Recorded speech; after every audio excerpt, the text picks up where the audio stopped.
হরে কৃষ্ণ। নমস্কার বন্ধুরা, সত্য কাহিনীর ইউটিউব চ্যানেলে আরেকটি ভিডিওতে আপনাদেরকে স্বাগত জানাই। বন্ধুরা, ভগবান অনেক সময় নিজেই আমাদের কিছু সম্পর্ক ভেঙে দেন, যাতে লোক আমাদের জীবন নষ্ট করতে না পারে। দুনিয়ায় সেই সব মানুষ সবথেকে সুখী যারা বুঝে গেছেন যে অন্যের থেকে কোনো কিছু আশা না করাই ভালো। আমাদের জীবনে কিছু দুঃখেরও প্রয়োজন আছে। সব সময় সুখ থাকলে আপনি জীবনে কখনোই অগ্রসর হতে পারবেন না। এটা মানুষের ভুল ধারণা যে একলা মানুষ কী করতে পারে। কিন্তু দেখুন সেই সূর্যকে, যে একাই পুরো পৃথিবীকে উজ্জ্বল করে দিয়েছে। ভাগ্যশালী সে নয় যে সব কিছু ভালো ভালো জিনিস পায়, ভাগ্যশালী তো সে হয় যে কোনো সাধারণ জিনিসকে ভালো বানিয়ে নিতে পারে। গীতায় বলা হয়েছে, ভগবান মানুষের প্রয়োজন শেষ হয়ে যায় তখন তার ব্যবহারও পরিবর্তন হয়ে যায়। সেই সব ব্যক্তি হেরে যায় যারা বারবার অভিযোগ করে, আর সফল তারাই হয় যারা হাজারবার চেষ্টা করে। যাকে আমরা সবচেয়ে বেশি ভালোবাসি, দেখা যায় সেই আমাদের সবচেয়ে বেশি ব্যবহার করে নাই। কারণ সে জানে আমাদের জীবনের দুর্বল জায়গাটা কোনটা। মহৎ হয়ে সেই ব্যক্তিকে ক্ষমা করে দিন, কিন্তু যে আপনার সাথে বারবার প্রতারণা করে তাকে বিশ্বাস করার বোকামি কখনো করবেন না। আশা করা কখনোই ছাড়বেন না। আগামীকাল সবসময় গতকালের থেকে ভালোই হয়। জীবনের সেই স্তর অবধি পৌঁছে যান যেখানে লোক আপনাকে হারিয়ে ফেলে আফসোস করবে।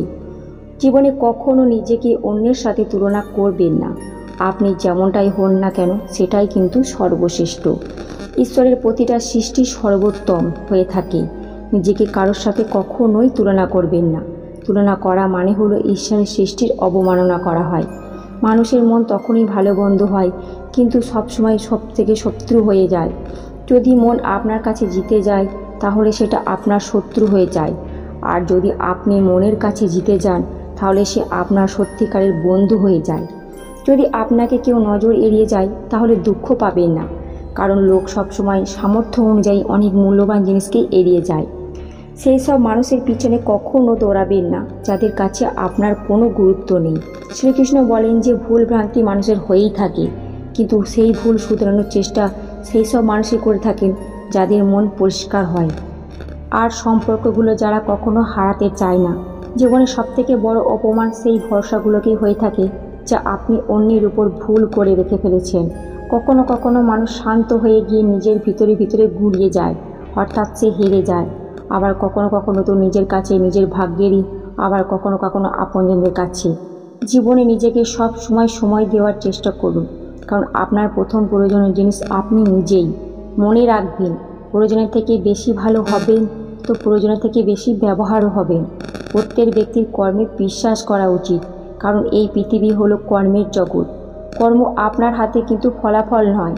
তাই কর্মে মনোনিবেশ করুন, তার মানে শুধু কাজেই মনোনিবেশ করুন এবং কঠোর পরিশ্রম করুন। ভগবান শ্রীকৃষ্ণ বলেছেন যে সর্বদা নিজের ইচ্ছা ও কামনায় নিমগ্ন থাকাই মানুষের সমস্ত দুঃখের কারণ। সে যদি এ থেকে মুক্ত করতে পারে নিজেকে, তার দায়িত্ব পালন করে, তবেই সে তার জীবনে সুখের হবে। বিশ্বাস করুন, আপনার সাথে যা হয়েছে তা ভালোই হয়েছে, যা ঘটছে তাও ভালোই হচ্ছে, এবং পরে যা হবে তা আপনার ভালোর জন্যই হবে। জীবনের আনন্দ অতীত বা ভবিষ্যৎ নেই, বরং বর্তমানে বেঁচে থাকার মধ্যেই জীবনের প্রকৃত আনন্দ নিহিত আছে। একজন মানুষ যদি আত্মবিশ্বাসের সাথে যা চায় তা করে, তবে সে যা চায় তাই হতে পারে। অনুশীলনের মাধ্যমে সব কিছু নিয়ন্ত্রণ করা যায়। প্রকৃত ধর্ম হলো সেই জিনিসগুলো মানুষের নিজের জন্য ভালো বলে মনে করে সেগুলো অন্যের জন্য ব্যবহার করা উচিত নয়। একজন ব্যক্তি তার বিশ্বাস দ্বারাই তৈরি হয়। সে যা বিশ্বাস করে তাই হয়ে ওঠে। নরকের 3টি দরজা রয়েছে: কাম, ক্রোধ এবং লোভ। ক্রমাগত প্রচেষ্টা করার মাধ্যমে অশান্ত মনকে নিয়ন্ত্রণ করা যেতে পারে। যে এই পৃথিবীতে জন্মগ্রহণ করেছে তার মৃত্যু হওয়া সুনিশ্চিত। এটি হলো প্রকৃতির চিরন্তন সত্য। তাই যা সত্য তা নিয়ে দুঃখ করবেন না, জীবনে আরও এগিয়ে যান। একজন বুদ্ধিমান ব্যক্তির উচিত লোভ না করে সমাজ কল্যাণে কাজ করা। ভগবান শ্রীকৃষ্ণ মনুষ্য অবতারে যেভাবে জীবনযাপন করছেন সেইভাবেই অর্জুন এবং আমাদের উপদেশ দিয়েছেন, যাতে আমরা অনাসক্ত হতে পারি এবং সমস্ত দুঃখের সাথে পরিসমাপ্তি ঘটে। কঠোপনিষদে বলা হয়েছে যে আমাদের আত্মা সর্বদাই আনন্দ খোঁজার চেষ্টা করে। জীব অর্থাৎ আমরা এই আনন্দকে খুঁজে বেড়াই। আর এই আনন্দ প্রাপ্তির জন্য জীব বিষয়ে আসক্ত হয়ে পড়ে। মিষ্টি খাবার মনকে আনন্দ দেয়, কিন্তু এই মিষ্টি শরীরের জন্য অত্যন্ত ক্ষতিকারক জেনেও মানুষ মিষ্টি ছাড়তে পারে না। যা শোনা যায় না শ্রবণেন্দ্রিয় তাও শোনে, আমরা তাও দেখি যা দেখা যায় না। শ্রী ভগবান একাদশ ইন্দ্রিয়, 5 জ্ঞানেন্দ্রিয়, 5 কর্মেন্দ্রিয় এবং মনের কথা বলেছেন। যে ব্যক্তি বস্তু ও পরিস্থিতিতে আসক্ত হয় তা ত্যাগ করার কথা বলা হয়েছে। পরের শ্লোকে ভগবান শ্রীকৃষ্ণ বলেছেন, সর্বভূতানি কৌত প্রকৃতি মামিকাম কল্পয়ে পুনস্থানি কল্পদবি সৃজমাহাম। এই শ্লোকে ভগবান সৃষ্টির সৃজন এবং সংহার প্রক্রিয়ার কথা বলেছেন। জীব এবং পরমার্থের মধ্যে যে পার্থক্য, সেই রহস্যের জট খুলেছেন। এই শ্লোকে শ্রী ভগবান বলেছেন যে সমগ্র সৃষ্টির প্রারম্ভে আমি থাকি, আমি সমস্ত কিছু আরম্ভ করি, আবার কল্প শেষে সব কিছু আমাতেই বিলীন হয়ে যায়। কল্পের সৃষ্টি ভগবানই করে থাকেন। তাহলে আমাদের জীবনে যে সুখ দুঃখ আসে সেই দুঃখই ভগবানই তৈরি করে। এখানে আমাদের মনে হতে পারে যে এত ভগবান দুঃখ কেন দেন, তিনি এত নিষ্ঠুর কিভাবে হতে পারেন, কিন্তু এভাবে ভাবা উচিত নয়। কল্পের ক্ষয়ে আমাদের সঞ্চিত কর্ম পরমাত্মায় বিলীন হয়ে যায় এবং কল্পের আরম্ভে আমাদের কর্মের উদয় হয়। খারাপ কর্মের পরিণাম হলো দুঃখ এবং পূর্ণ কর্মের পরিণাম হলো সুখ। আমরা এই পৃথিবীতে অনন্তকাল ধরে জন্মগ্রহণ করেছি, আবার অনন্তকাল ধরে আমাদের মৃত্যুও হচ্ছে। এ কথা ভগবান শ্রীকৃষ্ণ জানেন, কিন্তু অর্জুন বা আমরা কেউ সে কথা জানতে পারি না। আমাদের শক্তি বা বুদ্ধি হলো সীমিত। আমরা জানি যে ব্রহ্মার যখন দিন হয় তখন সৃষ্টি শুরু হয়, আবার ব্রহ্মার যখন রাত্রি হয় তখন সমগ্র সৃষ্টি পরমাত্মায় বিলীন হয়ে যায়। তাই ব্রহ্মার একদিন বলতে যে কত লক্ষ বছর হবে তা আমাদের কল্পনাতেও আসে না।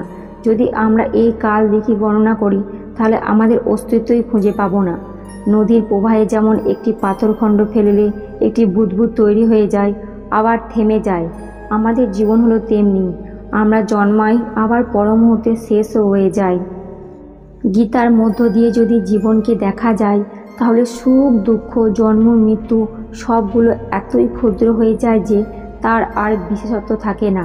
সৃষ্টি কতটা বিশাল, কতবার জন্ম হয়েছে এবং আর কতবার জন্ম নিতে হবে, এই বিষয়গুলো যদি আমরা বুঝতে শুরু করি তাহলে আমাদের মন থেকে সমস্ত অহংকার দূর হয়ে যাবে।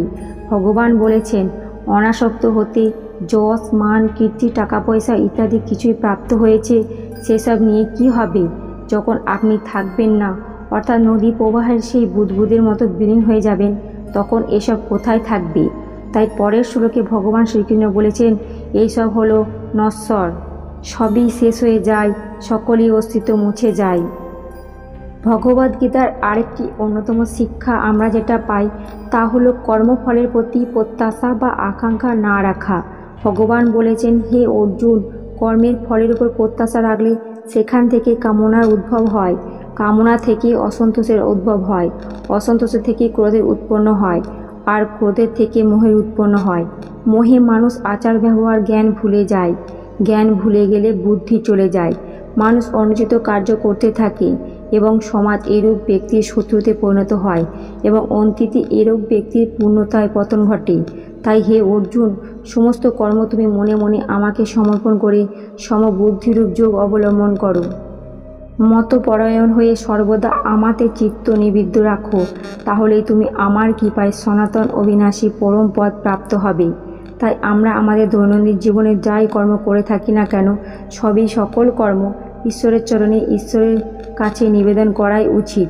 আমাদের জেনে কর্ম করাই উচিত যে সকল কর্মই হলো ঈশ্বরের কর্ম। বন্ধুরা, যদি ভগবদ্গীতার এই সার কথা, এই আলোচনা আপনার যদি ভালো লেগে থাকে তাহলে ভিডিওটি অবশ্যই সবার সাথে শেয়ার করুন এবং ভিডিওটি সম্পূর্ণ দেখে আপনাদের যদি ভিডিওটি খুব ভালো লেগে থাকে তাহলে একটি লাইক করবেন এবং চ্যানেলে যারা নতুন হয়েছেন তারা অবশ্যই চ্যানেলটিকে সাবস্ক্রাইব করে রাখবেন। ভালো থাকবেন, সুস্থ থাকবেন। রাধে রাধে।